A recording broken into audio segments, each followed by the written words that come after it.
de nos bouches devant sa sainte présence, parce que on sait bien que quand on chante, quand on prie, si on ne fait pas attention, on peut prendre des engagements devant le Seigneur et après les oublier immédiatement. Ou même ne pas se rendre compte qu'on a pris des engagements. Et c'est ça que le Seigneur appelle des insensés. Nous sommes très souvent insensés, moi le premier. Pourquoi? C'est simplement parce qu'on ne fait pas attention à ce qu'on dit. Ça part de là, parce que si on faisait attention, si on réfléchissait à ce qu'on va dire devant le Seigneur, il y a des choses qu'on ne dirait pas. Il y a des cantiques qu'on ne chanterait pas. Il y a des cantiques qu'on chanterait peut-être, et avant de le chanter, on demande d'abord déjà pardon peut-être au Seigneur de ne pas marcher dans ses voies, et on prierait pour qu'elles s'accomplissent dans nos vies. Ce qui ne veut pas dire qu'on ne doit rien dire devant Dieu, hein, parce qu'en fait, de toute façon, le baptême déjà est un engagement. Donc, dans tous les cas, on est déjà engagé avec le Seigneur. Donc, même si on ne veut pas prendre des engagements, ces engagements-là sont la continuité de l'engagement qu'on a pris dans le baptême. Parce que quand on plonge quelqu'un dans les eaux du baptême, on lui demande s'il accepte Jésus-Christ comme son Seigneur. Ça veut dire quoi? Ça veut dire soumettre sa volonté à Jésus-Christ. Dès cet instant-là, dans la marche maintenant, le Seigneur commence donc à décortiquer cet engagement-là et à nous montrer, point par point, ce dans quoi nous nous sommes engagés. Donc, même si on ferme la bouche, il y a quand même des engagements auxquels nous sommes, nous avons déjà prêté serment. Donc, ça nous incombe maintenant. Il ne faudrait pas que la marche nous fasse peur. Parce que le Seigneur a bien dit qu'il ne nous abandonne pas. Parce que s'il nous abandonnait et qu'il nous demande ça, ça serait compliqué. Maintenant, c'est la foi qui nous manque de réaliser que le Seigneur est avec nous pour pouvoir accomplir tout cela. Parce qu'effectivement, si vraiment on avait la foi suffisante de savoir que le Seigneur est là, on n'aurait peur d'aucun engagement. Ce n'est pas ça. Hein, mais ça... Est-ce que c'est vraiment la foi? Moi, je pense que tout part de là. Après, ça peut être la mauvaise volonté, mais je crois... Après, bon, chacun peut parler personnellement. Parce que quand moi je vois, quand on parlait quand on était même en train de prier,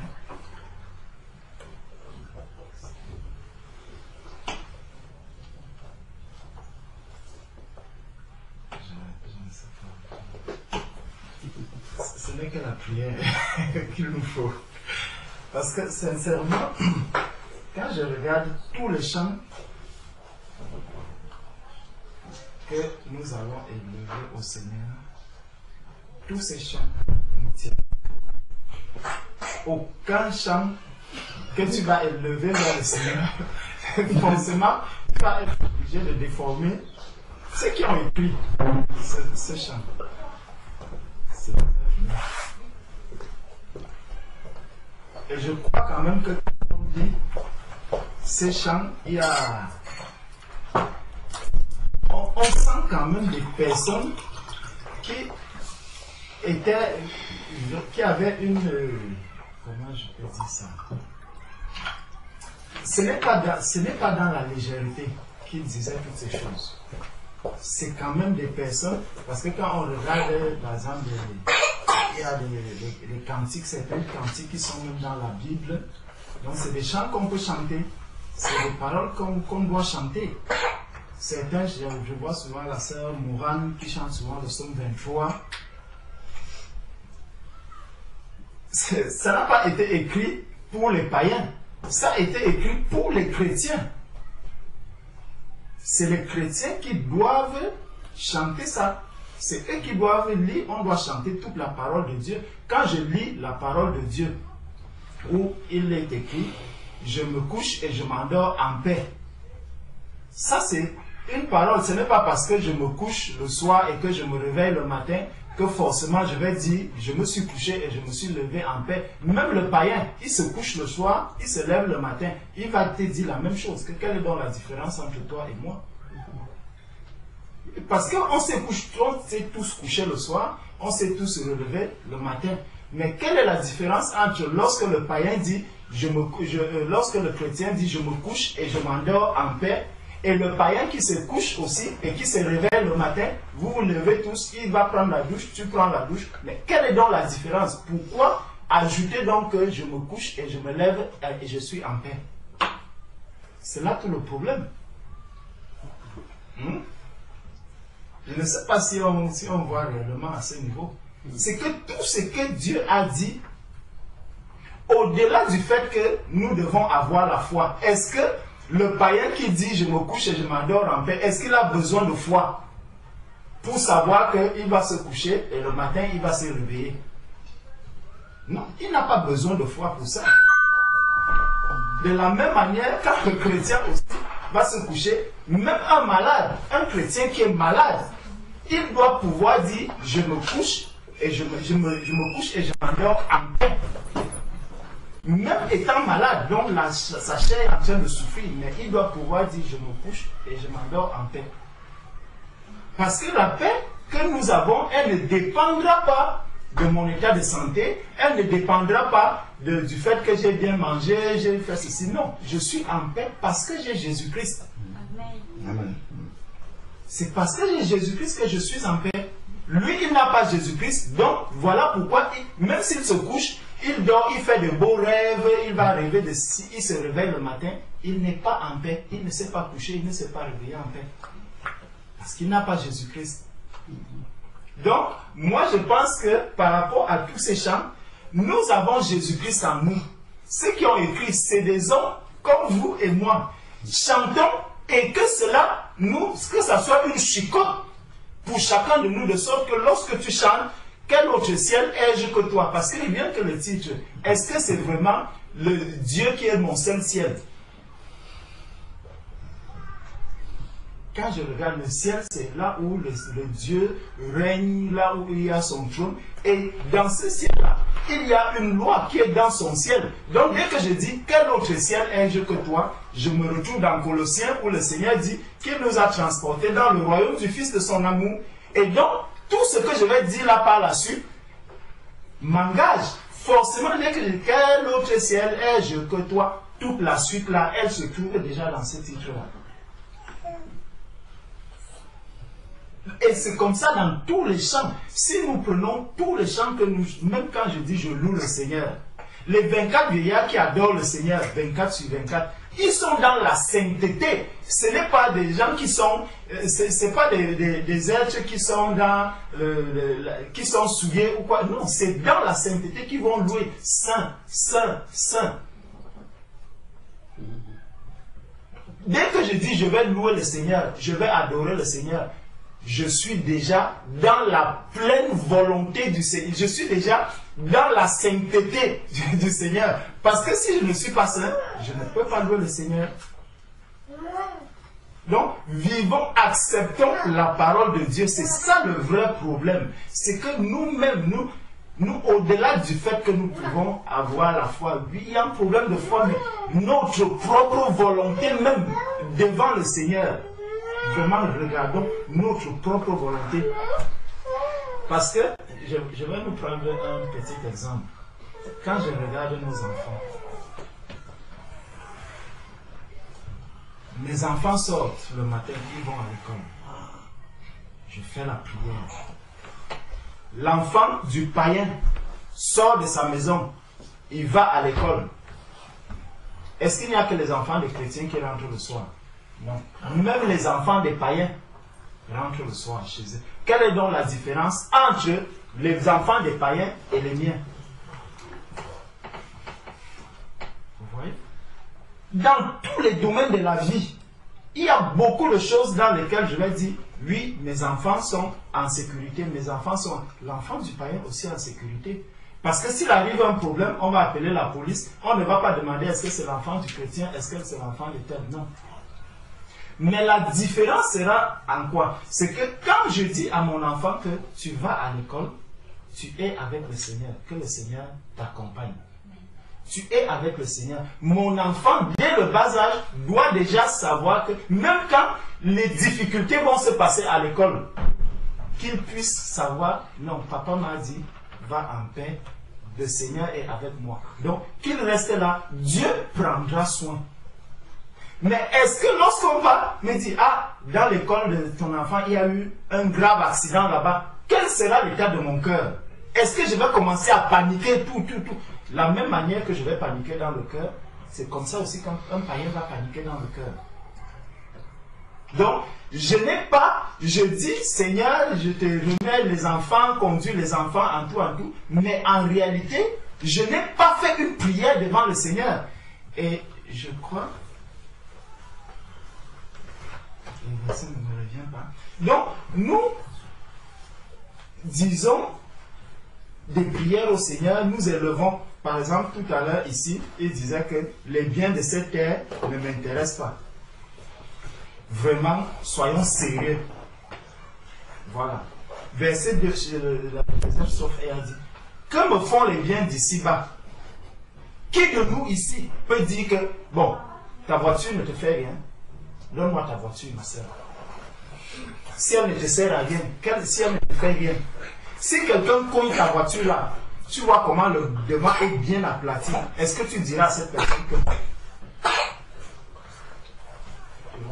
Pourtant, c'est à ce niveau que nous devons arriver, parce que quand, et ça, tout ça, je me dis, c'est des choses qui sont simples,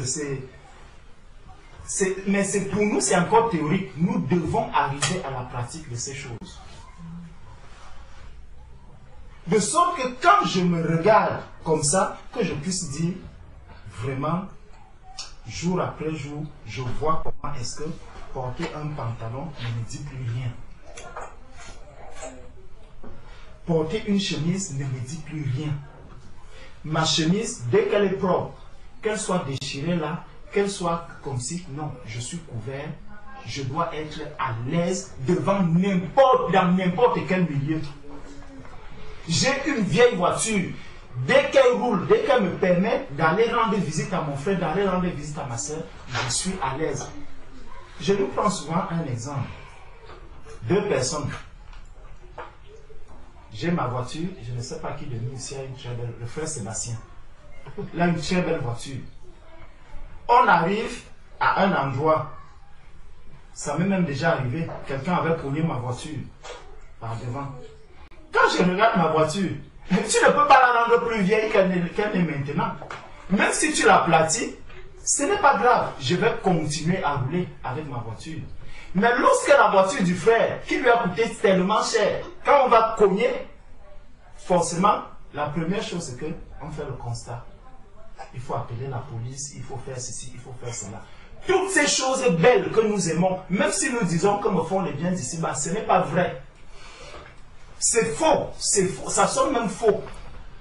Parce qu'il suffit qu'on voit comment tu te comportes. Que ce soit par rapport avec ta maison, comment tu te comportes avec ta maison. Comment tu te comportes avec ton canapé, comment tu te comportes. Toutes ces choses que chacun regarde vraiment. On n'a pas besoin de foi pour ça. Je n'ai pas besoin de foi pour savoir que non, ma voiture, si quelqu'un la cogne, vraiment, Dieu pourvoira. Je vais continuer avec ma voiture cassée. Si je ne suis pas en tort, je dis à la personne, continue ton chemin. Je n'ai pas besoin de foi pour ça.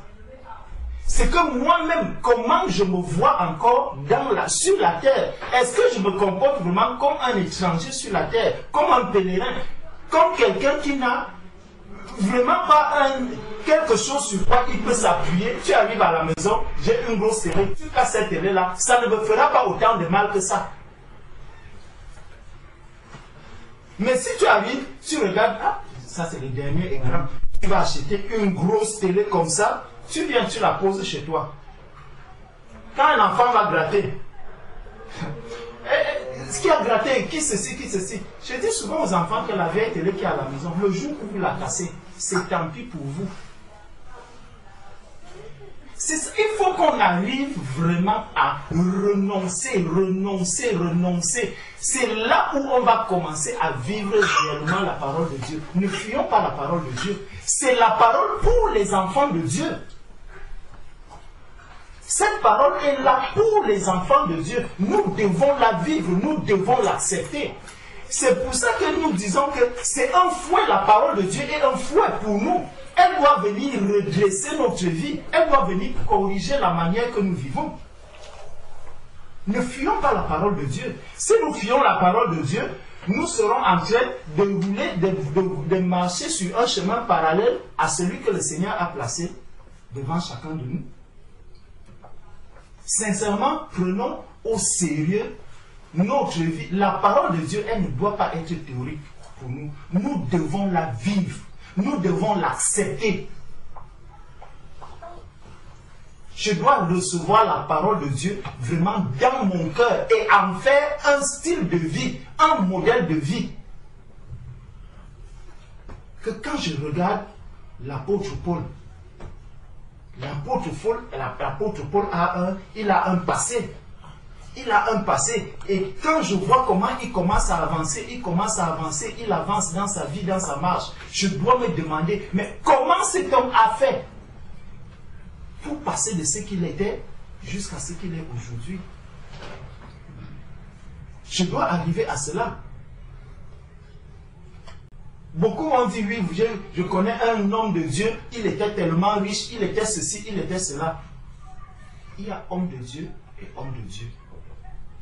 Si je vis la parole de Dieu, je vis la parole de Dieu, que quand je lis la parole, j'ouvre comme ça, je suis en train de la lire, je la médite.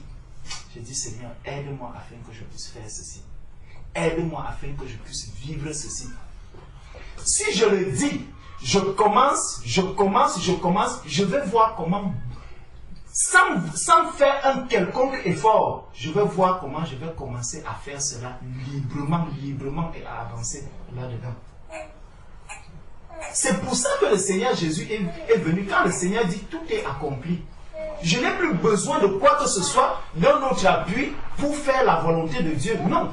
Tout est prêt pour que lorsque je m'engage avec le Seigneur, que je puisse avancer aussi dans le Seigneur, sur le chemin que le Seigneur a tracé. Le chemin que Paul a suivi, le chemin que Pierre a suivi, le chemin que... Quand on va appeler Pierre pour qu'il aille voir Tabitha, est-ce qu'on nous dit comment Pierre est allé demander la permission de son épouse ou il a fait ceci? Non. Quand la volonté de Dieu arrive, un message de la part de Dieu arrive, je me lève, je m'en vais. Je dois être prompt à réagir immédiatement. C'est là où le Seigneur m'attend. Là où il dit que non, si tu ne peux renoncer à ta propre vie, à tes parents, à ta famille, à tout ceci, je dois vivre cela. Que quand je lis ça, je dis Seigneur, que ta volonté s'accomplisse. À 1h du matin, on me dit non, ton frère a besoin de prière. Lève-toi, je me lève, je dois prier pour lui. Si je n'arrive pas encore à le faire, il faut que je prie le Seigneur. Que Seigneur, aide-moi. Que mon épouse ne soit pas un obstacle pour moi. Que mes enfants ne soient pas un obstacle pour moi. Que mes parents ne soient pas un obstacle pour moi. Pour que je puisse faire la volonté de Dieu. Même si ça me fait mal, je souffre. Je souffre. Je n'ai pas l'argent même pour mettre le carburant. Je dis Seigneur, je vais démarrer cette voiture partout où je dois arriver. Si elle reste en route, elle va rester. S'il faut faire l'autostop, je vais faire le stop pour y arriver. Nous devons arriver à ce niveau. Ne fuyons pas la parole de Dieu. Ne fuyons pas la vérité. C'est cette parole de Dieu qui va nous sauver. C'est la parole de Dieu qui sauve. Ce n'est pas autre chose. Plus je vais vivre la parole de Dieu, plus je veux voir comment est-ce que Dieu se manifeste. Dieu va se manifester parce que je vis la parole de Dieu. Vivons la parole de Dieu. Vivons la parole de Dieu. C'est très important. C'est très important, bien-aimés. Vivons. Prions le Seigneur, que Seigneur, donne-moi de vivre la parole de Dieu. Je peux me retrouver dans des cas où il y a un malade, Seigneur, donne-moi vraiment la force pour que je puisse faire ceci. Non, mais il y a des choses basiques, il y a des choses simples que nous pouvons déjà faire, que nous devons même déjà faire. Ne nous mettons pas des barrières nous-mêmes. Ne nous mettons pas des barrières par rapport à la volonté de Dieu. Laissons-nous conduire vraiment par le Seigneur. Ce n'est pas facile. Ce n'est facile pour personne, mais nous devons le faire. Nous devons prier le Seigneur pour qu'il nous aide à faire cela.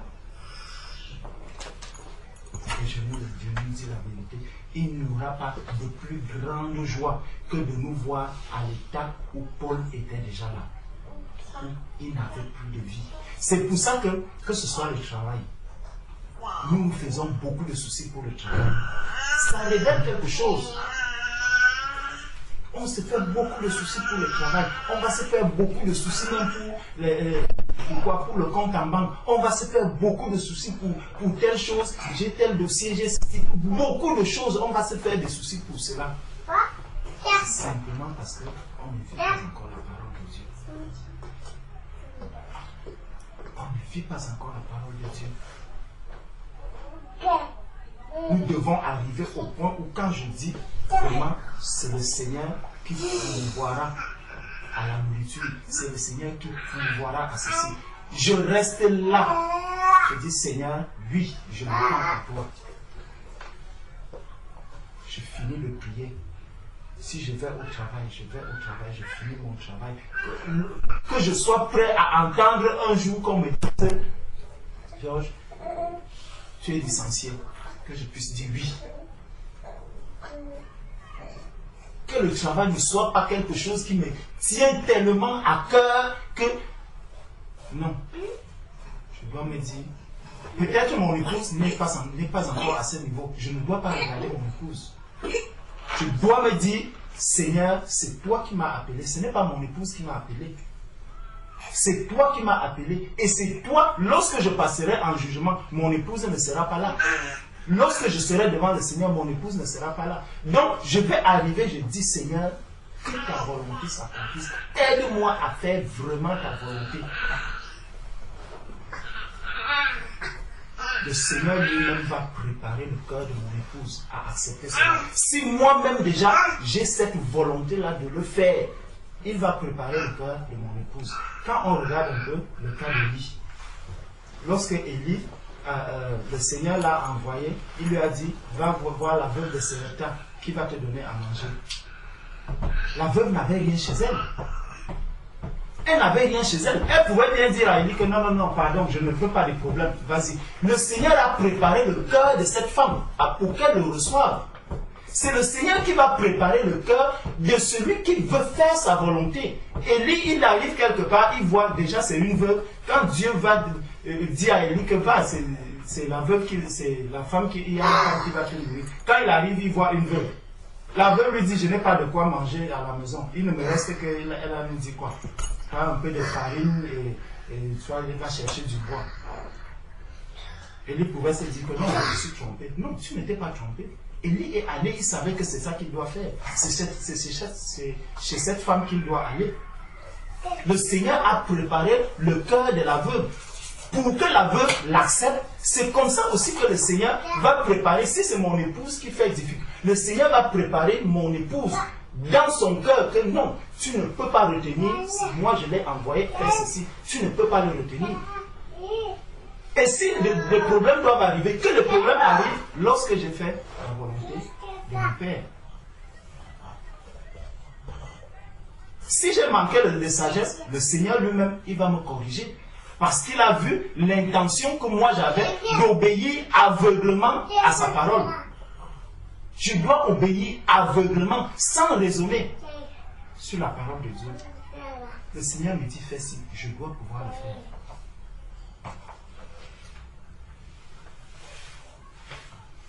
Donc vraiment, prions pour que nous ayons déjà la volonté de faire la volonté de Dieu. Je veux, Seigneur, je veux faire ta volonté.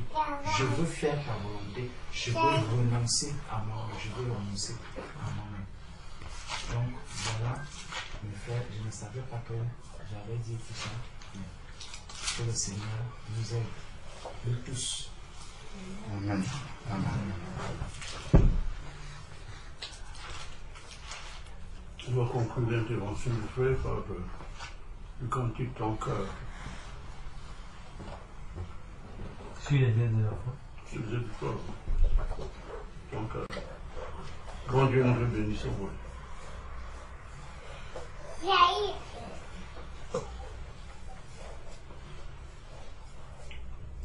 Grand Dieu, nous te bénissons, nous célébrons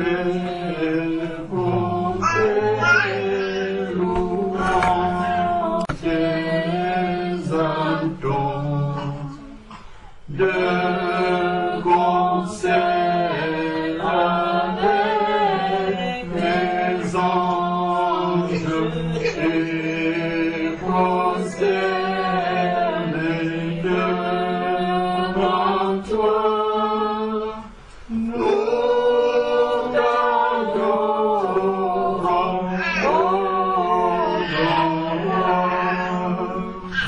et prosternés devant toi, nous t'adorons. Vis ton règne de paix.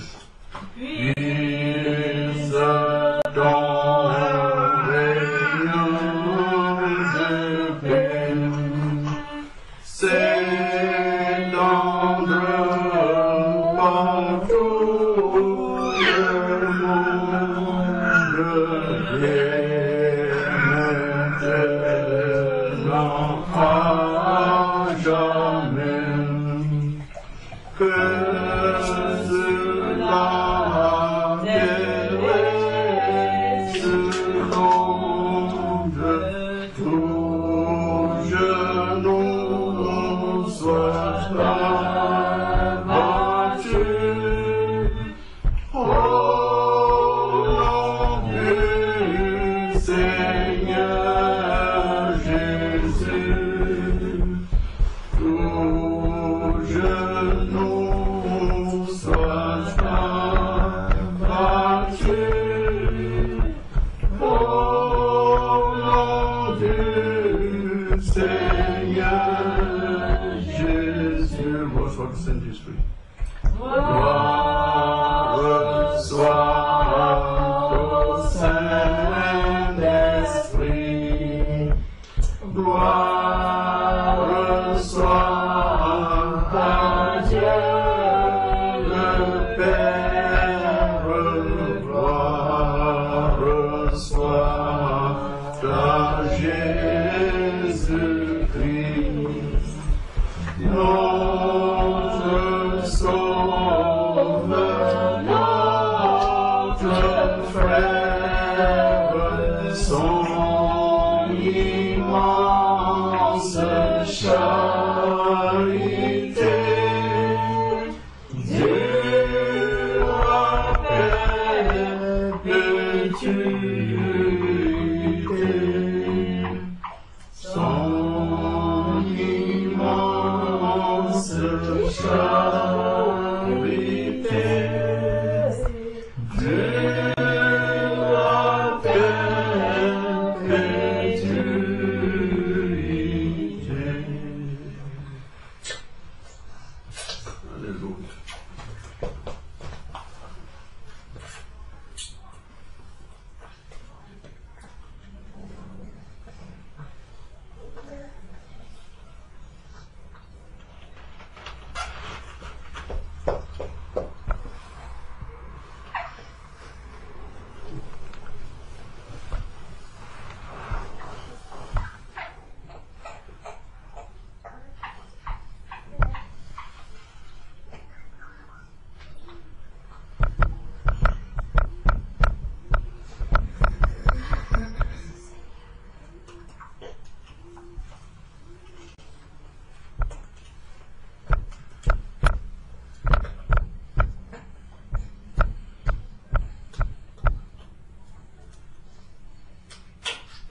éternel Dieu des armées, Seigneur, c'est vers toi que nous levons les yeux. C'est de toi, Père, que nous attendons toutes choses. Seigneur, où aller sans toi? Père, nous ne voulons pas avancer sans toi. Nous ne saurons même pas avancer si tu es avec nous. Et tu nous avais fait comprendre, Seigneur, qu'avec toi, nous devons progresser. Et que nous ne pouvons stagner parce que tu es un Dieu qui va de l'avant. Parce que tu mènes ton peuple, Seigneur, vers un lieu précis. Tu as une direction, tu as un chemin à parcourir pour chacune de nos vies. Seigneur, si nous nous laissons distraire, si nous nous laissons apaisantir par les excès du manger et du boire, si nous nous laissons, Seigneur, impressionner par ce que nous voyons autour de nous, par ce que nous entendons, par ce que nos sens nous renvoient, et qui n'est pas souvent conforme à ta parole, Seigneur, nous allons te perdre de vue. Ton amour pour nous déborde. C'est pourquoi tu rappelles encore à notre conscience que nous avons à veiller sur nos voix, que nous avons à veiller sur la parole, la manière selon laquelle nous recevons ta parole et même nous la gardons. La manière selon laquelle nous ouvrons la bouche même pour t'adresser une prière, même pour t'adresser une adoration. Notre Dieu, notre désir, c'est d'adresser vers toi, d'élever vers toi toujours un parfum d'odeur agréable. Pardonne-nous, Seigneur. Nous sommes souvent même aveuglés, parce que nous sommes souvent même avancés sur une voie. Au fond, quand tu nous parles, Père, c'est souvent compliqué pour nous de saisir ces choses. C'est souvent compliqué pour nous, Seigneur, de nous arrêter et de repousser pour nous. Nous implorons, Papa, tes faveurs. Nous implorons la force qui vient de toi et le courage pour voir ce qui dans nos vies nous empêche de témoigner de toi. Seigneur, que nous soyons des dignes dispensateurs de la parole de Dieu à travers nos vies. Seigneur, qu'elle soit vraie dans nos vies, qu'elle soit vraie au quotidien, Père. Nous sommes liés par beaucoup de choses et en même temps, nous crions à toi. Père, tu n'es pas un Dieu injuste. Tu es un Dieu bon. Tu es un Père aimant. Tu veux notre vie, tu veux notre progrès. Tu voudrais que nous puissions porter du bon fruit. Celui-là qui plaît à ton cœur. Celui-là que tu attends de chacun de nous. Parce que tu nous as lavés, tu nous as purifiés. Ton sang, Papa, n'est pas comme le sang des boucs. C'est un sang qui libère. C'est un sang qui purifie. C'est un sang, Papa, qui redresse. Seigneur, nous avons été lavés, Père. Seigneur, nous ne voulons plus ramener, Seigneur, ce qui n'est pas de toi. Nous ne voulons pas amener, Seigneur, ce que tu ne nous as pas donné, ce que tu ne nous as pas montré, ce vers quoi tu ne nous as pas envoyé. Nous ne voulons pas nous diriger. Père, nos faiblesses sont là, visibles. Seigneur, aie pitié de nous. Aie pitié de nous. Tu dis, c'est quand nous aurons porté de bons fruits. Alors là, Seigneur, tout ce que nous demanderons, Seigneur, après que toi, tu nous aies émondés, toi, l'Éternel, tu nous l'accorderas. Seigneur, ta parole, elle est vraie. Ta parole, Seigneur, elle a besoin d'être ancrée en notre cœur. Pour que, Seigneur, nous ne brûlons pas les étapes. Pour que nous acceptions la direction du Saint-Esprit dans nos vies. Pour que nous acceptions, Seigneur, que tu viennes façonner chacun de nous. Père, je n'ai pas à résister. Ouvre encore mes yeux sur ce qui demeure encore obscur. Ouvre les yeux de mon frère, de ma soeur, sur ce qui demeure encore ténébreux devant nous. Père, tu es la lumière, qu'elle luise pour chacun de nous. Qu'elle nous éclaire encore tous les jours et nous donne d'être différents de ceux-là qui ne te connaissent pas. Père, que disant que tu es notre Dieu, que nous-mêmes, Papa, nous voyons ta présence, que nous voyons tes œuvres grandes manifestes. Papa, que nous ne soyons pas toujours démunis face aux situations que nous rencontrons, mais que nous puissions te laisser intervenir. Parce que tu nous as placés là pour être des instruments par qui tu vas passer pour parler de toi encore en ce siècle présent, tel que tu l'as fait avec nos aînés dans la foi. Seigneur, ces anciens, ces hommes, ces femmes, comme le frère l'a si bien dit, l'apôtre Paul, quand nous voyons son témoignage, nous comprenons, Seigneur, vraiment combien cet homme s'était abandonné à toi, Seigneur, et tu as pris le contrôle de sa vie et tu l'as puissamment conduit. Nous avons aussi besoin de te servir. Tu as besoin de nous, Seigneur, ce siècle présent.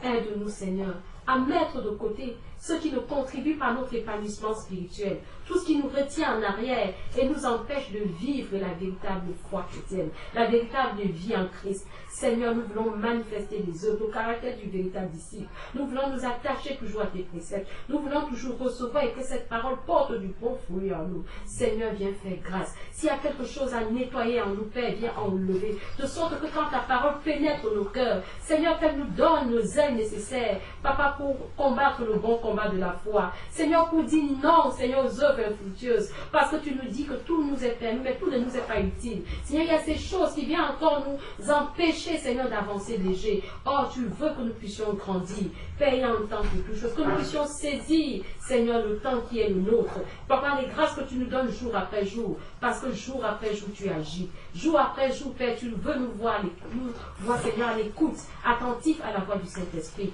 Père, parle encore et que cette parole pénètre nos cœurs, nos sens, Seigneur, qu'elle renouvelle, Père, nos pensées, qu'elle renouvelle toutes choses en nous, pour que nous puissions nous disposer corps et âme à esprit à l'obéissance, à l'observance de ta parole.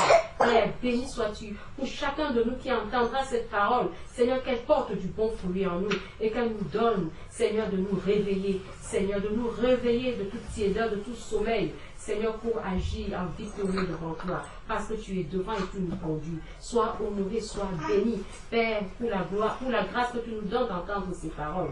Au nom de Jésus-Christ. Amen. Amen.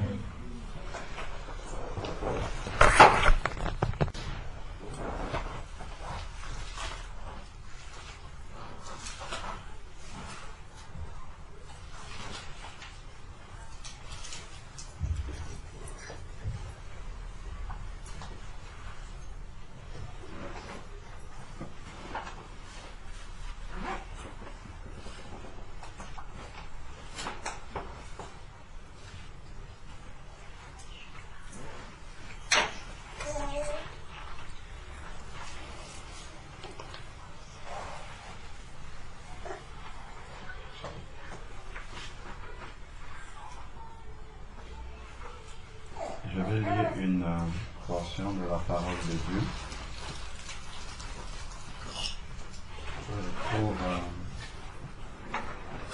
je ne vais pas la commenter parce que c'est un sujet de prière pour moi-même personnellement, donc je ne vais pas commenter, c'est par rapport à ce que le frère a reçu et qu'il a partagé avec nous. C'est pour mettre la parole de Dieu dessus afin que cela puisse nous aider. Donc on a bien compris, la foi c'est un niveau, mais avant même la foi, déjà il y a un préalable que le Seigneur a posé, c'est le renoncement à soi-même.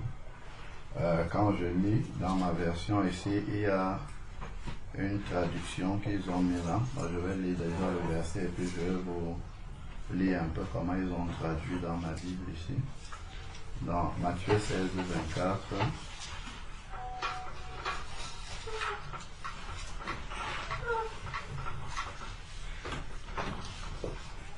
Alors Jésus dit à ses disciples, Matthieu 16, 24. Alors Jésus dit à ses disciples, si quelqu'un veut venir après moi, qu'il renonce à lui-même, qu'il se charge de sa croix et qu'il me suive. Donc si quelqu'un veut venir après moi, qu'il renonce à lui-même, qu'il se charge de sa croix et qu'il me suive. Et à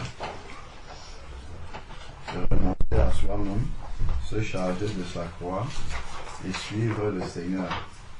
Quiconque en effet voudra sauver sa vie la perdra, mais quiconque la perdra sa vie à cause de moi la trouvera. Ce sont des passages de méditation que je donne, je ne vais pas commenter comme j'ai dit.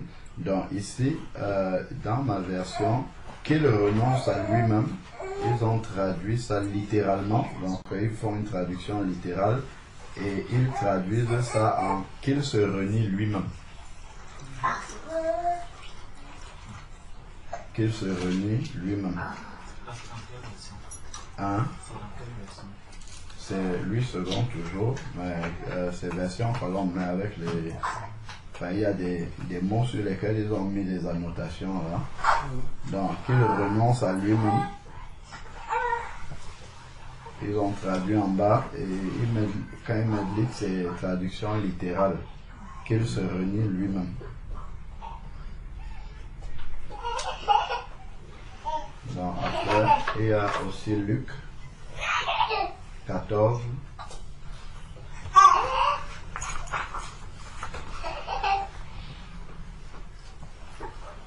De grandes foules, Luc 14 à partir de 25.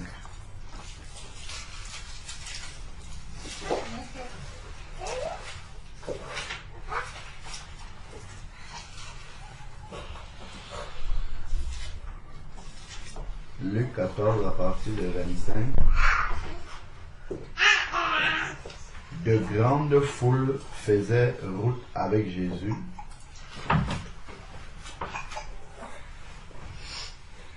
Il se retourna et leur dit, si quelqu'un vient à moi,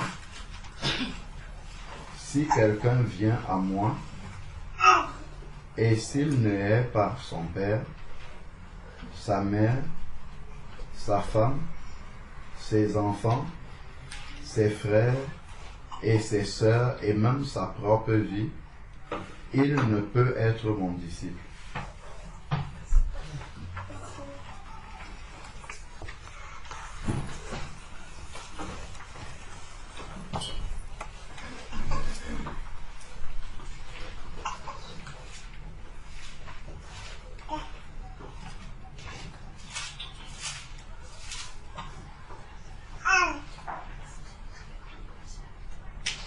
Le Seigneur pose ce qu'il y a avant comme une condition pour être son disciple.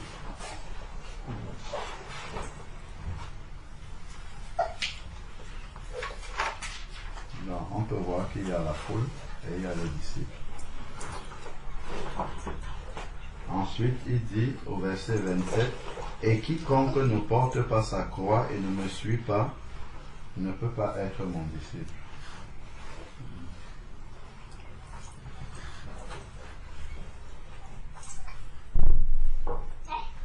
Ça déjà c'est suffisant.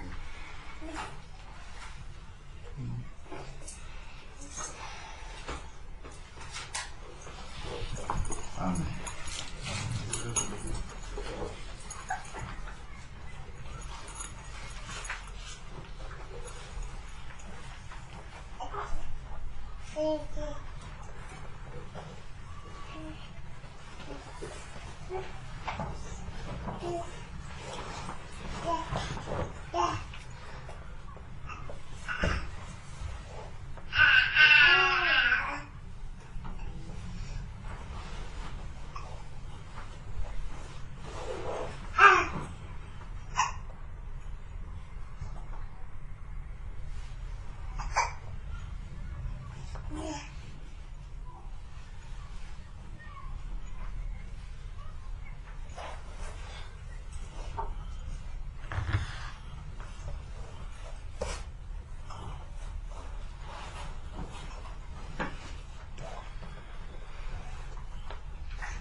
21.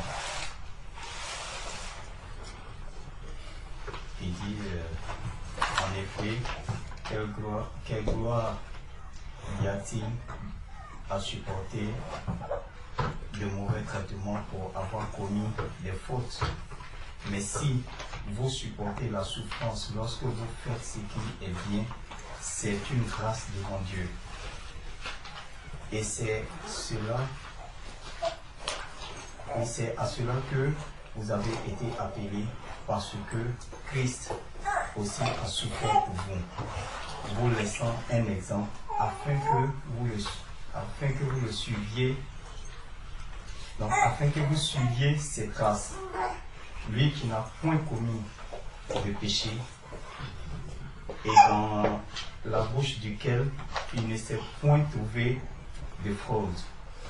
Lui qui, injurié, ne rendait point d'injures, maltraité, ne faisait point de menaces, mais s'en remettait à celui qui juge justement.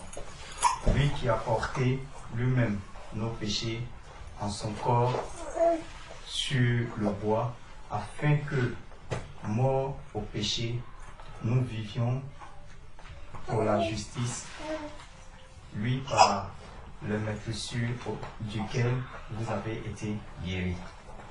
Amen. Amen.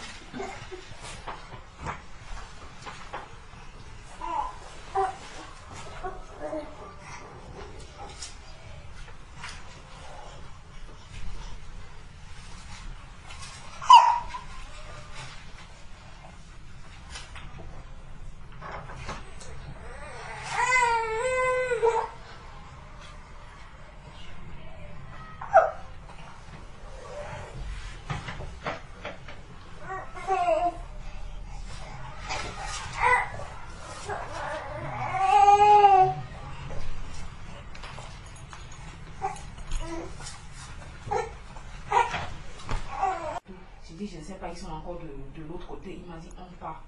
Et on est parti. Et je me suis relevée. Donc, c'est comme si dans le rêve, je suis partie à l'autre partie et les deux autres sont restés. Je ne les ai pas vus parce que quand ils ont passé le foyer partie, ils étaient déjà totalement affaiblis. Je ne sais pas si ça. Je sais que j'ai fait, ça fait un mois. Et je me suis dit que je devais partager, mais je crois que le dimanche, là, c'était la période où le frère était malade, on n'était pas venu. J'ai dû oublier, mais quand je méditais encore une semaine, le Seigneur m'a encore repassé ça comme ça dans la tête et je me suis dit, je vais partager avec vous.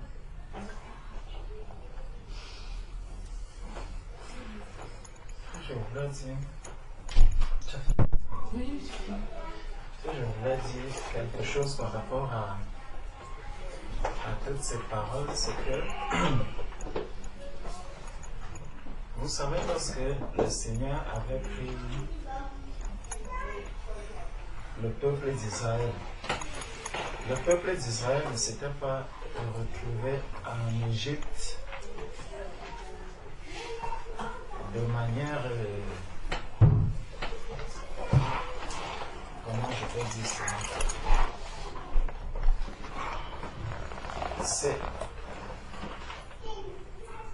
En fait, c'est un peuple que le Seigneur a aimé, qu'il aime toujours, et que le Seigneur lui-même était en train de conduire. Et il les conduisait pour les amener justement quelque part. Il avait un plan pour ce peuple. Il a toujours un plan pour ce peuple jusqu'aujourd'hui. Et ce peuple recevait beaucoup de choses du Seigneur. Et on a vu comment le Seigneur lui-même a conduit avec l'histoire de Joseph, comment cela s'est passé, comment le peuple s'est retrouvé en Égypte en captivité, toutes les souffrances qu'ils ont endurées là. Et puis à un moment donné, le Seigneur a suscité encore Moïse. Mais lorsque Moïse même arrive, le temps que le Seigneur avait déjà prévu pour que le peuple d'Israël reste en captivité était pratiquement à son terme. Et donc Moïse arrive, Moïse vient, le Seigneur le mandate d'aller sortir ce peuple d'Israël pour aller l'adorer dans le pays qu'il avait prévu. Et donc, ce peuple doit traverser maintenant ce désert, il doit traverser toutes ces étapes. Mais en traversant toutes ces étapes, le peuple d'Israël savait qu'il avait un Dieu. Il savait qu'il y avait le Dieu, le véritable. Il y avait le véritable Dieu. Et puis, à un moment donné, je ne sais pas si on peut dire, se lassait de ce Dieu. Donc, il voyait des choses qui se passaient autour de lui et il y avait une certaine inquiétude qui les habitait. Voilà pourquoi, à un certain moment, ils vont pleurer même la nourriture qu'ils mangeaient en Égypte et tout, et tout, et tout. Mais ce que le Seigneur donnait un enseignement à ce peuple. Je crois, il y a un verset où le Seigneur dit que c'était pour qu'ils apprennent à l'adorer. Je ne sais pas si quelqu'un se souvient du verset.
Je cherche le verset où le Seigneur dit que le peuple doit apprendre à l'adorer.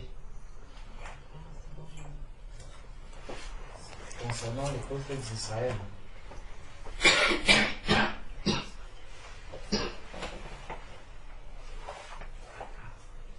Un verset qui parle de ça.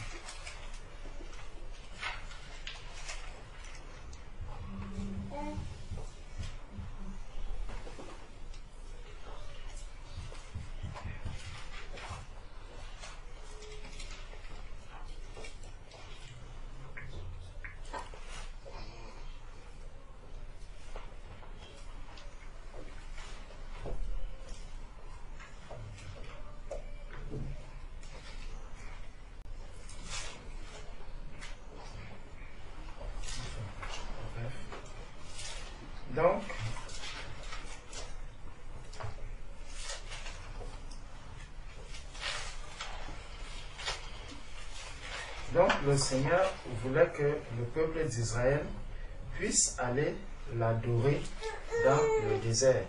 Mais il manquait à ce peuple-là vraiment l'assurance et la confiance à ce Dieu qui le conduisait. Et donc, le Seigneur va prendre ce peuple, il le met dans le désert, et le peuple va passer 40 années dans le désert, juste parce qu'ils doivent aller adorer le Seigneur. Le chemin va être très long pour qu'ils y arrivent. Et ce que le Seigneur voulait, c'est que ceux qui ont ont vu tout ce que le Seigneur a fait, tout ce que le Seigneur avait accompli, qu'ils puissent avoir cette assurance et continuer toujours à reconnaître déjà les bienfaits que le Seigneur leur a fait et pouvoir l'adorer vraiment de tout leur cœur. Donc le Seigneur voulait enlever les craintes qu'il pouvait encore avoir dans le cœur du peuple d'Israël. Il y a beaucoup de craintes qui peuvent nous habiter. Il y a beaucoup de craintes qui peuvent nous habiter. Si je parle de tout ceci par rapport à tous ces messages qui nous sont parvenus, c'est que nous devons savoir une chose. L'assemblée des saints,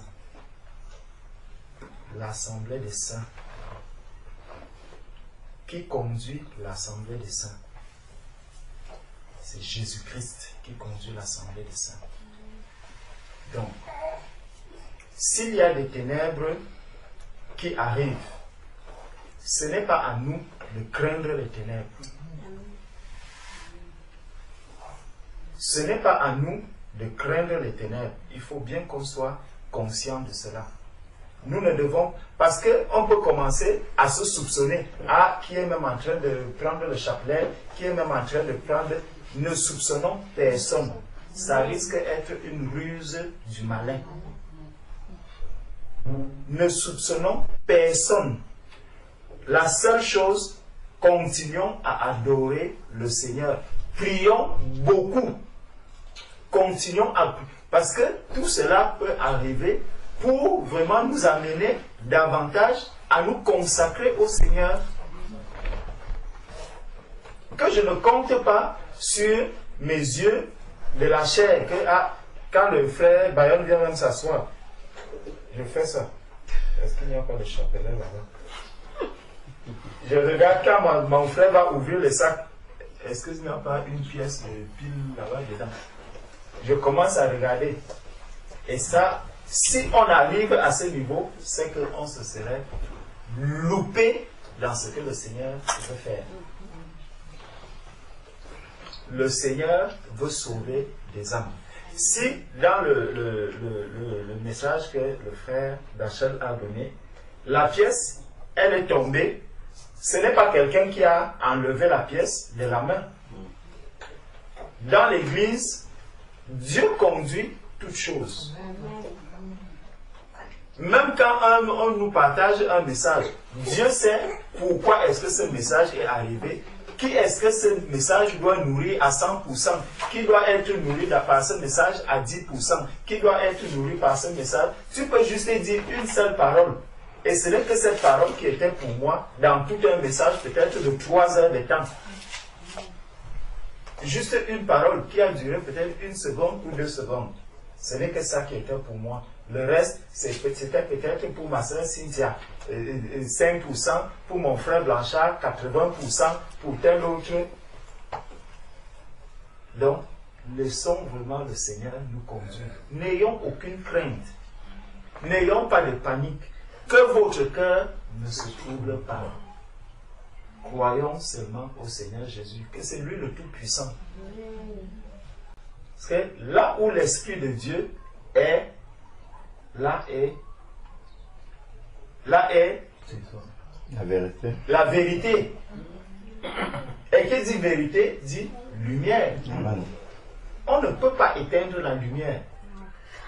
Comme la sœur disait que ils ont éteint une lumière physique, mais la lumière spirituelle venait et qui éblouissait au point où eux-mêmes, ils ne savaient comment l'éteindre. Le seul moyen d'éteindre, c'était de tuer la sœur. Malheureusement, si vous tuez même la chair de la sœur, son esprit, il va toujours être vivant. Donc vous ne pouvez pas arrêter la lumière. Si les ténèbres arrivent, quelqu'un a peut-être un fardeau, quelqu'un a quelque chose qui le tient. Je vous assure, il y a beaucoup de personnes ici dehors qui ont fait des incantations, qui se sont engagés dans des choses où eux-mêmes aujourd'hui ne savent plus comment s'en débarrasser. vous pensez que ces personnes iront où? Il faut bien qu'elles arrivent à l'église. Amen. Il faut bien qu'elles rencontrent les saints. Amen. Et que ces œuvres des ténèbres se dévoilent. Quand elles vont se dévoiler, comment je vais me comporter? Est-ce que je vais commencer à craindre ce frère ou cette sœur? Quelle attitude je vais adopter? Si le Seigneur nous prépare à tout cela, c'est vraiment pour que nous nous préparons à savoir que nous avons un travail à faire, déjà par moi-même, parce que si je vois effectivement quelqu'un qui fait des incantations à côté de moi, et que je n'ai pas déjà cette assurance même là que je ne dois pas avoir peur de quelqu'un, d'un marabout. Si un marabout entre maintenant ici, est-ce que tu accepteras qu'il s'asseye à côté de toi? Il a ses trucs, ses colis et tout. La première chose c'est là, Maman So, viens enlever d'abord l'enfant, tu l'amènes là-bas. Moi-même, je n'ai pas encore subi, mais je préfère qu'on préserve l'enfant. C'est pour ça qu'on doit prier. Pour compter vraiment sur Dieu. Comptons sur Jésus-Christ. Quand on regarde dans Acte 8, lorsque Simon le magicien s'était converti, Simon, on savait que c'était un magicien. Donc, si ce marabout qui est là au milieu de nous arrive, il vient, il s'assoit, il vient aujourd'hui, il écoute la parole de Dieu, il ne s'engage même pas, il reste là. La deuxième fois, il revient, il s'assoit, vous allez voir tout le monde. Est-ce qu'il est même converti? Pourquoi il vient même souvent là pour écouter? Qu'est-ce qu'il regarde même? Non, moi je reste d'abord à la maison avec mes enfants. Frère, vas-y. C'est toi que le Seigneur a appelé pour... Vas-y. Moi je reste à la maison avec mes enfants. Mes enfants ne partiront pas là-bas. Tu vas me dire si ce monsieur était venu. J'arrive, on partage la parole de Dieu. Le monsieur était là. Il était là, oui. La semaine prochaine aussi, je ne viendrai même pas. Finalement, ce monsieur vient. Il est là et aujourd'hui, il vient peut-être jusqu'avec les scories. Demain, il vient avec toute sa tenue et un chasse-mouche. Il s'assoit. Et on commence à remarquer que, au fur et à mesure que le temps passe, il nous apporte toujours de nouvelles choses, peut-être avec une petite boîte qu'il pose là.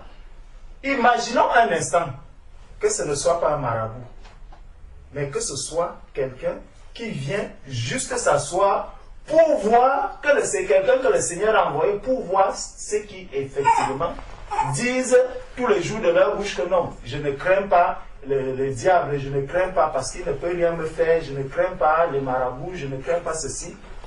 Mais on va voir comment les gens vont commencer à diminuer. Il restera peut-être 3 personnes. Et le jour où il y a 3 personnes, il arrive donc et dit, mes frères, je suis un serviteur de Dieu. Je voulais voir ceux qui croient réellement à Dieu.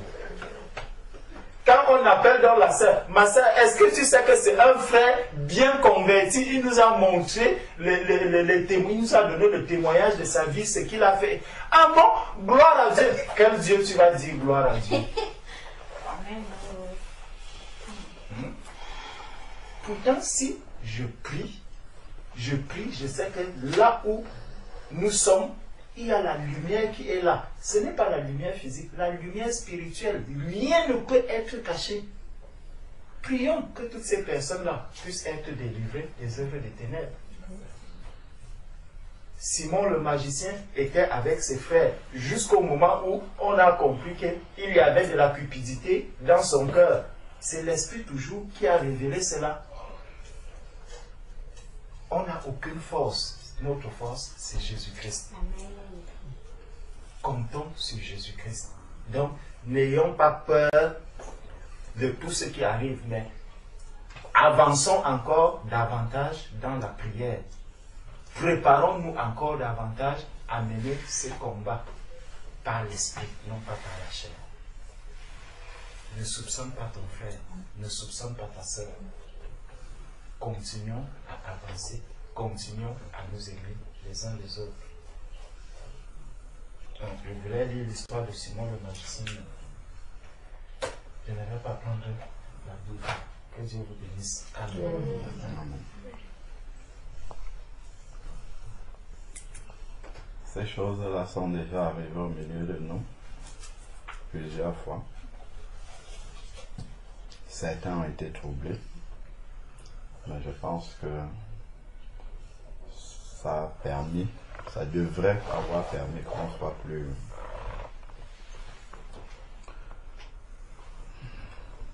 mature par rapport à ça maintenant. Savoir que c'est Dieu qui conduit, c'est Dieu qui éclaire, c'est Dieu qui dirige.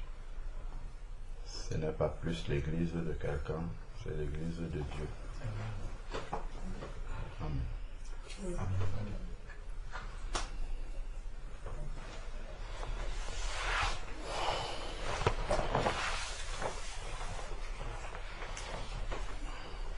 Bon, il y a quelque chose que quand on avait commencé à prier en début, dans la prière du frère Georges, j'avais retenu quelque chose que je n'ai pas compris ou j'ai mal compris ça. C'est quand il a dit comment pouvons-nous être opposés à l'esprit qui est en nous. Bon, si c'est lui qui l'a dit, c'est qu'il est bien placé pour nous expliquer. Parce que quand il priait, j'ai entendu ça et je suis resté bloqué sur ça pour chercher à comprendre l'esprit qui est en nous. Comment pouvons-nous être opposés à cet esprit-là? Si tu peux nous expliquer ça un peu, ça va. Ça veut dire que je m'oppose à l'esprit qui est en moi. Donc, c'est...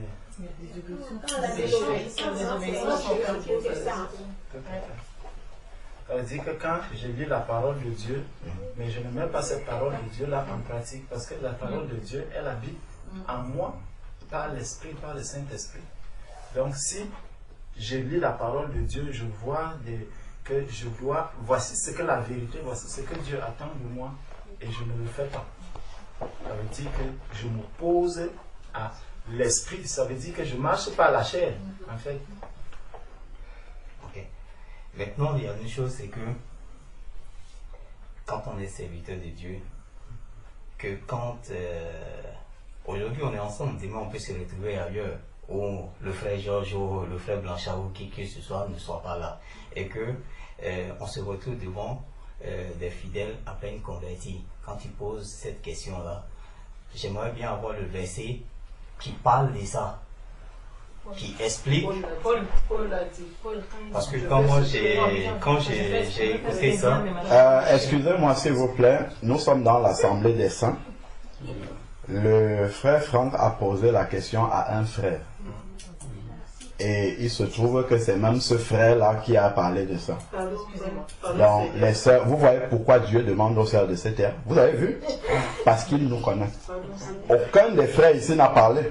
Pourtant, je pouvais expliquer ça de A à Z à Franck. Je suis sûr que frère Dachel peut expliquer ça. De A à Z, peut-être Blanchard même peut expliquer ça. Mais on se tue. Parce que celui qui a parlé de ça, il est là. Et lui-même d'ailleurs, il a dit qu'il est à même de bien expliquer le fond de sa pensée. Merci frère. Et donc pour compléter cela, j'ai trouvé un verset, mais en fait je doute si ça correspond à son esprit. Parce que je ne veux pas me retrouver un jour en tant que serviteur et bloqué par une explication dans ma prière que j'aurais peut-être tenu des paroles comme ça et je n'aurais pas le verset qui complète cette prière. Donc c'est pour ça que quand il faisait ça, j'étais là, je cherchais jusqu'à ce que je suis tombé sur Galates 5, versets 16 à 17. Donc si on peut lire ensemble pour voir si ça correspond à la prière qu'il a dite. Si quelqu'un peut nous lire ça pour nous tous. Galates 5, versets 16, 17.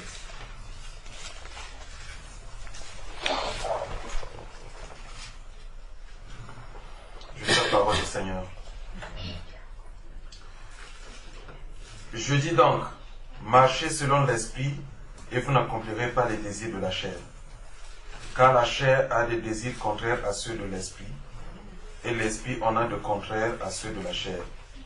Ils sont opposés entre eux, afin que vous ne fassiez point ce que vous voudriez. Jusqu'au verset combien? Verset 17. Jusqu'au verset 17. Amen. Amen. Donc, je demande si ce verset-là correspond à la prière que tu nous as donnée. Ça rentre dans le même sens. Parce que, effectivement, lorsque, pour compléter ce verset,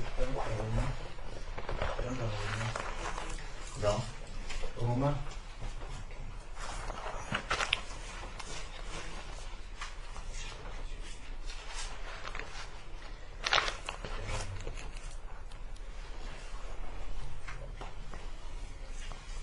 Romains chapitre 7.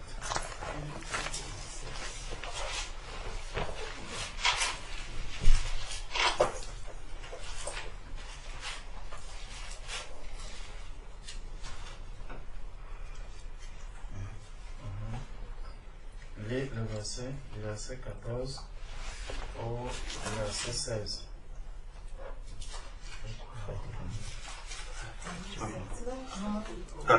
Verset 14. 14 à combien? 14 à 16. Je lis la parole du Seigneur. Nous savons, en effet, que la loi est spirituelle. Mais moi, je suis charnel, vendu au péché. Car je ne sais pas ce que je fais. Je ne fais point ce que je veux. Et je fais ce que je hais.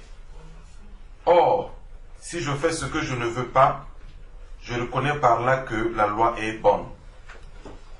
Et maintenant, ce n'est plus moi qui le fais, mais c'est le péché qui habite en moi. Amen. Donc, tu vois que quand on devient un enfant de Dieu, le Seigneur vient nous donner son esprit et nous appelle maintenant à nous laisser conduire par son esprit. Ça veut dire que quand je lis la parole, et comment je vais être conduit par l'Esprit de Dieu? L'Esprit est là pour me conduire dans la vérité. C'est ce que le Seigneur nous a dit, que le Saint-Esprit vient pour vous conduire dans la vérité. Donc lorsque je reçois le Saint-Esprit me conduit dans cette vérité. Et pour connaître la vérité, je dois lire, méditer la parole de Dieu. Donc l'Esprit m'a conduit à comprendre maintenant les Écritures. Tu vois, je comprends les Écritures. Et au lieu donc d'accepter ce qui est... Donc, Dieu m'a donné l'Esprit, le Saint-Esprit. Dieu a déposé sa parole, parce qu'il dit que toute Écriture est inspirée de Dieu pour nous enseigner, pour corriger, pour faire... Bref, dans 2 Timothée 3,16, il le dit dedans. Et donc, Dieu me donne le Saint-Esprit, je reçois le Saint-Esprit, il me donne la parole, je lis cette parole. Donc, tu vois que Dieu a continué à faire tout ce qu'il fallait pour que je sois parfait dans ma marche. Tu vois un peu? Mais je lis cette parole, je reçois la parole et je dis que non, cette parole-ci, elle est dure, je ne peux pas faire cela. Ou que même, parce que quand on dit même dur, dur c'est à des niveaux et des niveaux. Tu peux voir des choses simples, basiques, que tu lis dans la parole de Dieu, mais tu vis autre chose. Ça doit créer la tristesse dans le cœur d'un enfant de Dieu. Et ça doit l'amener à comprendre qu'il a un problème. Le problème, ce n'est pas Dieu. Le problème, ce n'est pas le Saint-Esprit. Le problème, ce n'est pas la parole de Dieu. Le problème, c'est moi-même. Est-ce que tu comprends? Oui. Le problème, c'est moi-même. Donc, c'est moi maintenant qui devrais déjà prendre l'engagement que, lui, Seigneur, l'Esprit, c'est toi qui me l'as donné. Cette parole, c'est toi qui me l'as donnée. Et tu as dit que je dois être conduit par cette parole. Seigneur, j'accepte que ta parole me conduise. Tu vois? Et ça, c'est un engagement que nous voulons fuir. Oui, nous voulons fuir cet engagement. Que Seigneur, je laisse ta parole me conduire. Nous voulons fuir cela. Pourtant, si le Seigneur dit qu'il recherche les vrais adorateurs, ceux qui l'adorent en esprit et en vérité, je ne peux pas adorer le Seigneur en esprit et en vérité en laissant la parole de Dieu de côté. Je suis loin de là. Parce que adorer le Seigneur, ce n'est pas seulement louer le Seigneur. Le Seigneur même nous dit déjà que celui qui m'aime garde mes commandements. Je ne peux pas adorer le Seigneur parce que si j'adore quelqu'un, ça veut dire que je dis à cette personne-là que je t'aime. Je lui montre vraiment que je suis en train de t'aimer. Même ma sœur Aïcha, quand le soir tu viens avec un petit paquet, tu dis, je t'aime tellement, j'ai encore vu ceci que je viens te donner. Tu vois, c'est parce qu'il y a l'amour que je dois adorer le Seigneur. S'il n'y a pas l'amour, je ne peux pas adorer le Seigneur. Or, l'amour du Seigneur, le Seigneur sait que je l'aime si je garde ses commandements. Donc, si je lis les commandements du Seigneur, je vois ce que le Seigneur attend de moi et je ne le fais pas. C'est que je suis en train de m'opposer à l'esprit qui est en moi. Ça veut dire que je vis autre chose que la véritable vie du disciple que je dois vivre. Donc ça doit vraiment m'attrister beaucoup. Ça doit beaucoup m'inquiéter. Chaque enfant de Dieu doit être inquiet quand il voit cela. Pourtant, le Seigneur a tout prévu. Le Seigneur il a tout préparé pour son peuple. C'est pour ça que on disait tout à l'heure que quand on voit l'apôtre Paul, c'était un homme. Hein, mes frères, c'était un homme. Mais il s'est sacrifié pour l'évangile en disant oui au Seigneur. Celui-là englobait tout. Tous les sacrifices qu'il devait. Mes frères ont parlé tout à l'heure, qui a dit un sacrifice qu'il fallait offrir dans le message que les uns et les autres ont reçu, que soit il fallait offrir un sacrifice. Non, c'est le frère qui parlait du sacrifice, je ne sais plus qui. Au début, c'est le frère Alain qui a parlé du sacrifice des insensés. Donc, toutes les souffrances, tu ne peux pas faire un sacrifice. Quand on dit sacrifice, c'est que il y a quelque chose de chair. J'ai sacrifié ceci. Donc, ça m'a coûté quelque chose. Mais nous voulons aimer le Seigneur sans que cela nous coûte. Sans que cela nous coûte. C'est comme ça que nous voulons aimer le Seigneur. Mais est-ce que le Seigneur, en nous aimant, cela ne lui a rien coûté? Ça lui a coûté sa propre vie. Est-ce que tu es aujourd'hui capable, comme on dit souvent, j'ai donné ma vie au Seigneur. Quelle vie tu as donnée au Seigneur? Hein? Je vais à l'église tous les jours. J'ai donné ma vie au Seigneur. J'ai donné ma vie au Seigneur. Mais quand tu regardes dans ta propre vie, est-ce que tu l'as vraiment donné au Seigneur? Ou tu dis, je suis en train de vouloir donner ma vie au Seigneur? Tu es déjà en train, à pied et poing, lié avec le Seigneur, mais tu continues à dire, j'ai donné ma vie au Seigneur. Mais quand tu t'arrêtes, tu regardes. Non, en 2010, j'avais donné ma vie au Seigneur. Donc aujourd'hui, tu ne donnes plus ta vie au Seigneur. Tu as donné ta vie au Seigneur pour qu'on te baptise. Dès que tu es sorti, tu as retiré encore ta vie. Tu as fait maintenant ce que tu veux. Non. Ma vie appartient à Dieu. Ma vie appartient à Jésus-Christ. Tu as donné ta vie au Seigneur. La question qu'on doit donner, est-ce qu'aujourd'hui tu la donnes encore? Si c'est hier que tu as donné, est-ce qu'aujourd'hui tu l'as retirée? Est-ce qu'elle t'appartient? Toi-même tu peux savoir si aujourd'hui tu as déjà retiré ta vie de là où tu l'avais donnée. Est-ce que tu l'avais donné simplement le jour du baptême? Beaucoup d'entre nous ont retiré cette vie du Seigneur. Et ça reste un souvenir. J'avais donné ma vie au Seigneur. J'ai donné ma vie au Seigneur en 2013. Le Seigneur, lui, quand il a donné sa vie, c'était définitif. C'était pour l'éternité. Et il a dit, tout est accompli. Est-ce que moi aussi, aujourd'hui, en disant que j'ai donné ma vie au Seigneur, est-ce que tout vraiment a été accompli comme le Seigneur l'avait dit? Parce que quand je dis tout est accompli, moi qui suis aujourd'hui en train de m'engager avec le Seigneur, quand je dis tout est accompli, c'est que ma vie ne m'appartient plus. Tout est accompli. Seigneur, tu as dit que si quelqu'un veut venir après moi, qu'il renonce à lui-même, qu'il se charge de sa croix. Qu'est-ce qu'il y a dans cette croix?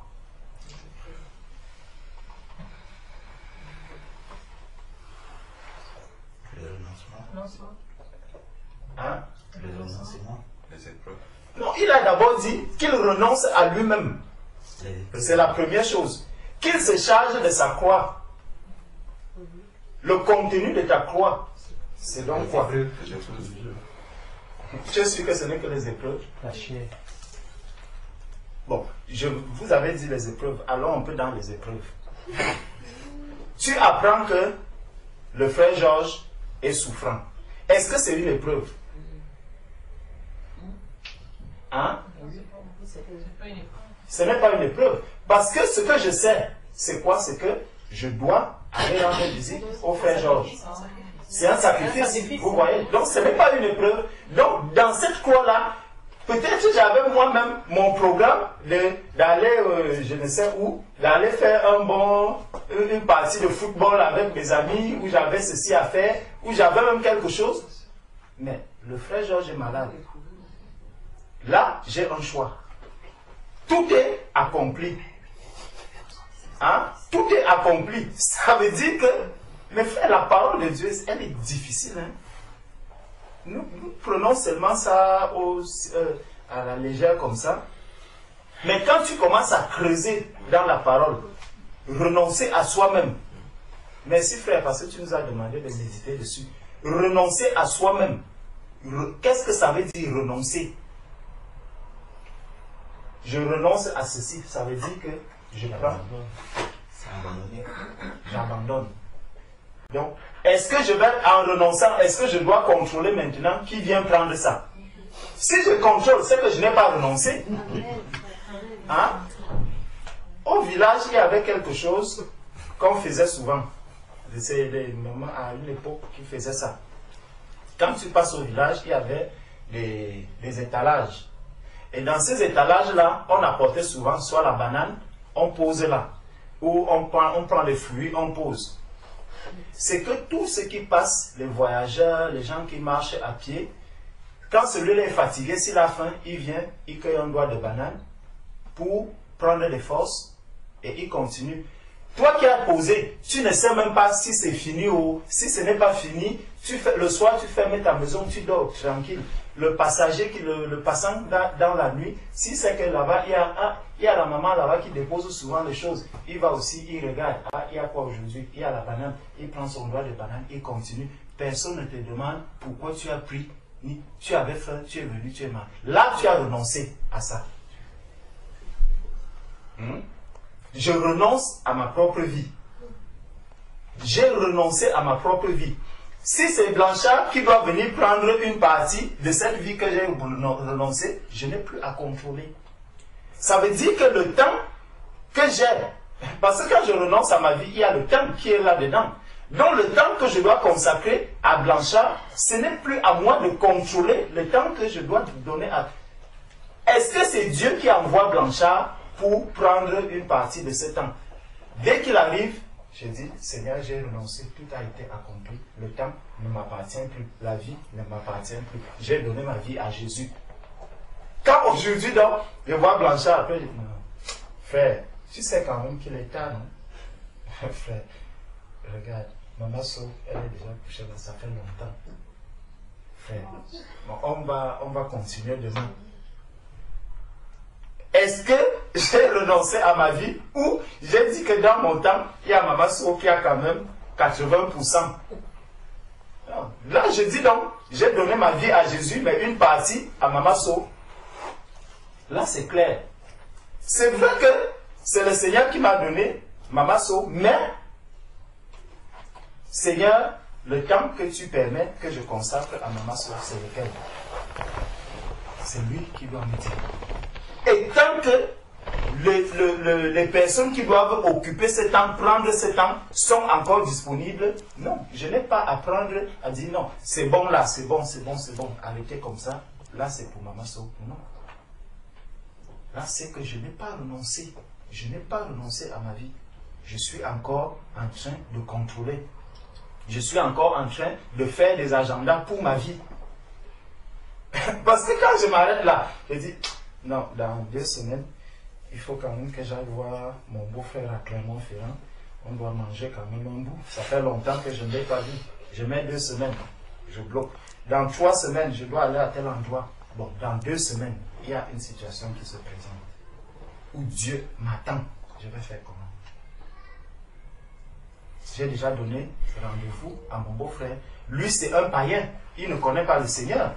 Donc, quand je vais lui dire que frère, je devais aller rendre visite. Mais attends, Georges, il faut quand même arrêter. Tu crois que ce n'est que ça que tu as fait? Tu as quand même donné ta parole. Et donc, il faut tenir à cette parole. Non. Dieu, lui, c'est à Dieu que j'ai donné ma vie. C'est à Dieu que j'ai donné mon temps. Comment je dois faire? C'est tout ça, renoncer à sa propre vie. Renoncer à ça. Est-ce que je vis dans cela? C'est là tout le problème. Est-ce que je vis cela? C'est pour ça que le Seigneur a dit que celui qui est né de Dieu est comme le vent. Il ne sait d'où il vient, ni d'où il va. Puisque le vent, c'est Dieu qui a créé le vent. Et il conduit le vent, arrête un peu le vent quand le vent est en train de souffler. Va arrêter le vent. Tu te mets comme ça, il passe dessus, il passe là-bas, tu ne peux pas le maîtriser. C'est comme ça que celui qui dit j'ai donné ma vie à Jésus, c'est comme ça qu'il doit être. Oui, en fait, c'est comme le frère l'a dit durant le message quand je parlais de renoncement. Ma tête était plutôt à autre chose. C'était plutôt dans la parole d'Apocalypse qui disait que malheur à celui qui retranche ou bien qui ajoute une parole de la prophétie et tout. Et donc, j'étais un petit peu perturbée, même depuis que je suis arrivée ici, plus quand tu parlais de renoncement. Et je me demande à ce moment quel est le lien entre ce que tu disais et je vois un peu le lien, mais je ne sais pas si c'est exactement ça, le fait de ne pas s'engager. Est-ce que c'est, c'est-à-dire de vivre une partie de la parole, de ne pas se laisser imprégné, de ne pas vivre entièrement la parole? Est-ce que c'est un peu couper la parole, comme il dit, retrancher? Et ça me revient, je ne vois pas exactement quel est le lien par rapport à... C'est bien comme tu as posé la question. Merci beaucoup.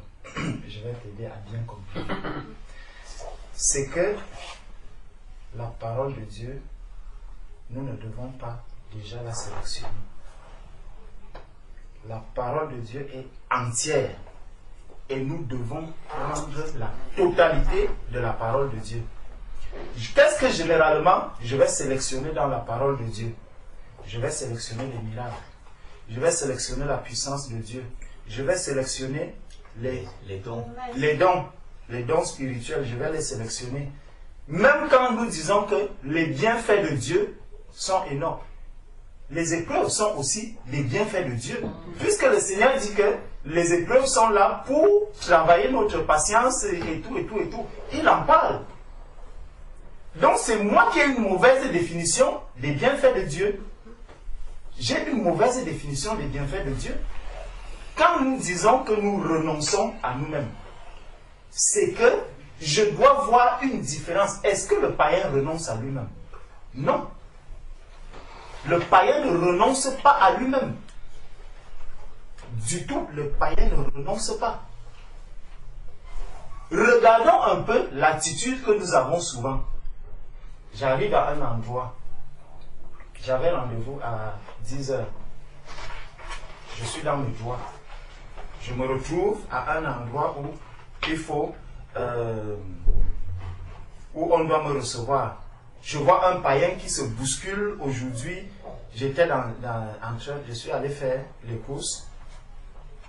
Et je vois un monsieur, il arrive, il dit, il y a une dame qui était en train de payer et elle avait des difficultés à retrouver la monnaie. Elle n'avait pas suffisamment d'argent. Elle voulait donc qu'on supprime quelques courses dans... Madame, vous n'allez pas nous perdre le temps là à cause de si vous n'avez pas l'argent, vous quittez et tout et tout. Le monsieur était derrière moi. Après, on met la dame de côté. Le monsieur me dit, allez-y. J'ai dit non, allez-y. Et au moment où il allait, l'autre caisse se libérait. Je suis allé dans cette caisse, j'ai payé le premier avant lui. Donc, c'est que souvent on arrive et dans des situations où nous sommes vraiment, où je dois avoir absolument un service quelconque, je vais me comporter là comme si j'étais loin d'être un enfant de Dieu. De sorte que si quelqu'un arrive et qu'il va scanner un peu dans le comportement de ceux qui sont peut-être à la queue, ceux qui sont en train de... Il scanne. Il va scanner sur toi, rien ne lui montre que tu es un enfant de Dieu. Il regarde, il va jusqu'au bout. Il ne voit personne. C'est quand maintenant tu es servi que tu dis, oui, madame, vous avez besoin d'un rendez-vous, d'un renseignement. Parce que je suis déjà satisfait. Pourtant, si avant d'être satisfait, je me souviens toujours que non, même là où je suis là, Dieu sait que je suis là. Le service qui doit m'être rendu, Dieu sait ce que ce service-là contient. Je vais nous raconter une histoire. J'étais parti un jour à la préfecture. J'arrive à la préfecture. Il fallait s'aligner à 5 h du matin. Je suis arrivé. J'attendais. 5 h. 8h30, on a ouvert. Quand on ouvre maintenant la préfecture, les gens courent, on entre. Et il y avait un problème, c'est que nous avons changé de préfecture, on a changé de préfecture et ils ne nous avaient pas avertis, ne nous avaient pas tenus, informés à temps.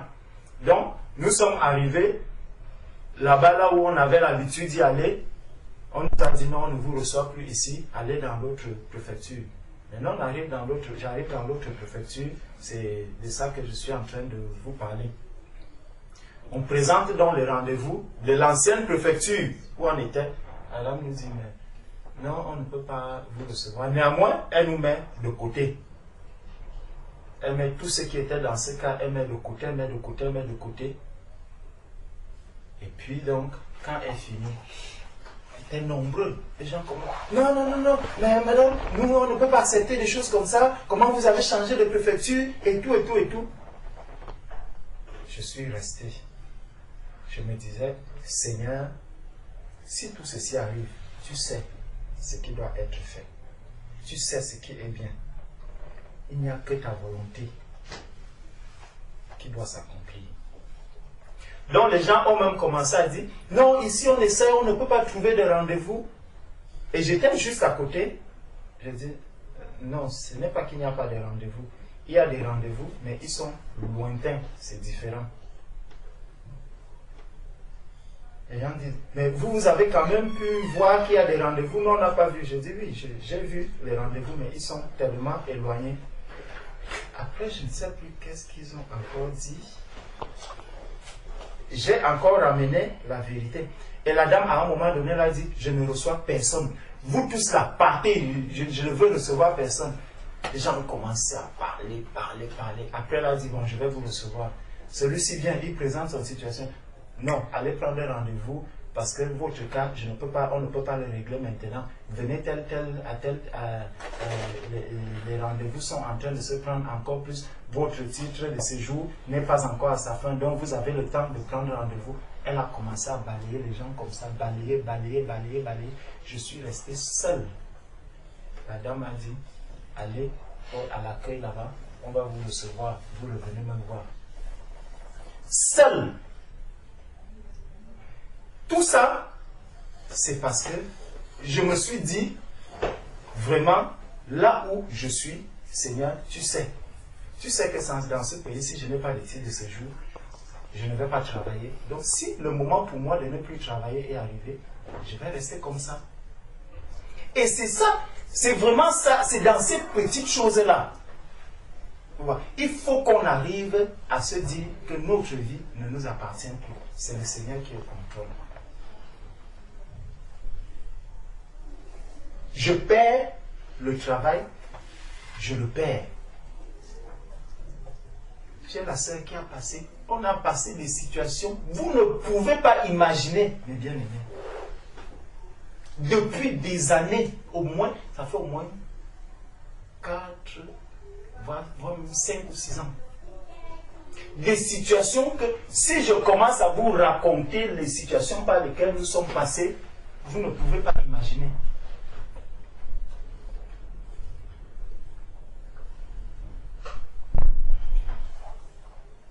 Faisons confiance au Seigneur. Amen. Faisons confiance au Seigneur. Ce n'est pas facile. Pas du tout, ce n'est pas du tout facile. C'est difficile, très difficile. Mais c'est quand tu vois le temps passer, à un moment donné, si tu t'arrêtes, tu regardes encore au rétroviseur, tu vois tout ce qui s'est passé, comment tu as vécu avec une femme, des enfants, un enfant au pays, les parents au pays qui sont régulièrement malades. Tu vois avec le SMIC, comment tu vivais avec tout cela, tu te dis, waouh, Seigneur, tu es fort. Ça dépend. Comment tu as pu faire? Comment tu as pu vivre durant tous ces temps? Et au milieu de nous, aucun bien-aimé n'était au courant, il n'y avait que le frère Alain. C'est lui qui connaît un peu les temps difficiles qu'on a eu à traverser. Je ne sais pas quand je parle de ça, si un bien-aimé pouvait même imaginer un seul instant que, mais cela, ce n'est pas qu'on souffrait. Hein. Nous, on n'a jamais souffert. On n'a jamais souffert. On a toujours eu de quoi manger.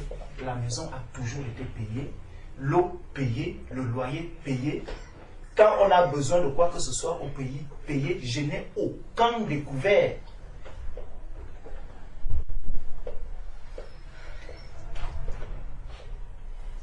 C'est des choses que quand on parle de ça, quand tu vois ça, tu te dis que non, mais Dieu est grand.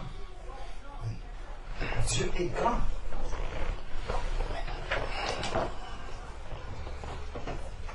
Ce n'est pas avec l'argent qu'on vivait. C'est comme on dit de manière surnaturelle. Le frigo, il ne manquait jamais de quoi manger à la maison. De temps en temps, même quand ça faisait plaisir, on allait au flunch, on s'asseyait, on mangeait.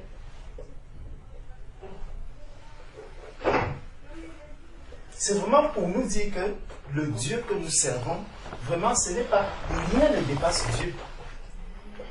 Rien ne dépasse Dieu. N'accrochons pas notre vie soit sur le travail, soit sur la maison, soit sur quoi. Non. Vivons la parole de Dieu, c'est important.